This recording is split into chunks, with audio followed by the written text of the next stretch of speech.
Illustrator CC এর basic to advance tutorial সিরিজের আজকের ভিডিওতে আমি ফ্রি ট্রান্সফর্ম টুল নিয়ে আলোচনা করব। তো আমার নাম দেবমোদর, আপনারা দেখতেছেন ডিএম টেকনিক। তো চলুন শুরু করা যাক।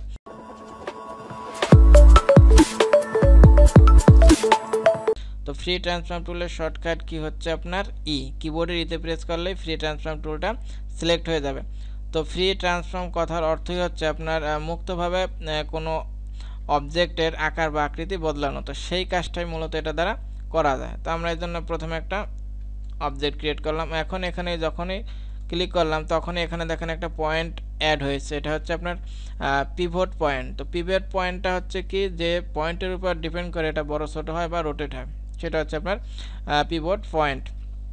এখন দেখেন আমরা এটা কিন্তু আমরা এভাবে বড় ছোট করতে পারি, আবার আমাদের ইচ্ছে মতো এটাকে রোটেট করতে পারি। এই বড় ছোট করা, রোটেট করা, এটা কিন্তু আমরা সিলেকশন টুল দিয়ে সিলেক্ট করেও করতে পারি, কিন্তু সিলেকশন টুল দিয়ে সিলেক্ট করলে পিভট পয়েন্টটা ক্রিয়েট হবে না। তো পিভট পয়েন্টের সুবিধা দেখেন, পিভট পয়েন্ট আমরা এখান থেকে যদি এখানে নিয়ে আসি ধরে, এরপর কিন্তু ওই পিভট পয়েন্টের উপর ডিপেন্ড করে এটা রোটেট হচ্ছে। আবার দেখেন ছোট বড় এটার উপর ডিপেন্ড করে হচ্ছে। এখন এখানে কিন্তু আপনি রোটেট টুলে যেমন ছিল, এখানে ক্লিক করলে পিভট পয়েন্টটা চলে আসতো, এক্ষেত্রে কিন্তু সেটা না, পিভট পয়েন্টকে ধরে এখানে রাখতে হবে। এটার আরেকটা বড় সুবিধা হচ্ছে দেখেন, যেটা সিলেকশন টুল দিয়ে কখনোই পারা যাবে না, যেমন এটা দ্বারা আপনার খুব সুন্দর স্কিউ করা যায়। স্কিউটাকে দেখেন, এই যে দেখেন কত সুন্দর, এটা এভাবে 3D সিস্টেমের যেটা, সেটা কিন্তু এই ট্রান্সফর্ম টুল দিয়ে করতে হবে। দেখেন কত সুন্দর হচ্ছে, সেটা কিন্তু আপনার সিলেকশন টুল দিয়ে কখনোই পারা সম্ভব না।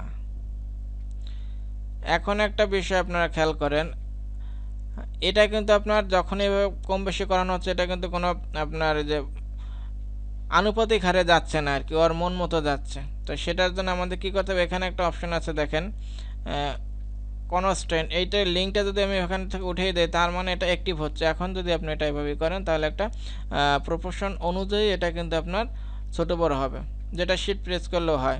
আবার এখান থেকে এটা দিয়ে দেবেন, তাহলে ওর ইচ্ছা মতো হবে। তো এটা গেল ওর কাজ। এরপর আছে ফ্রি ট্রান্সফর্ম, এটা তো আমরা দেখাচ্ছি। এখন এখানে কি আছে দেখি, পার্সপেক্টিভ ডিস্ট্রয়েড।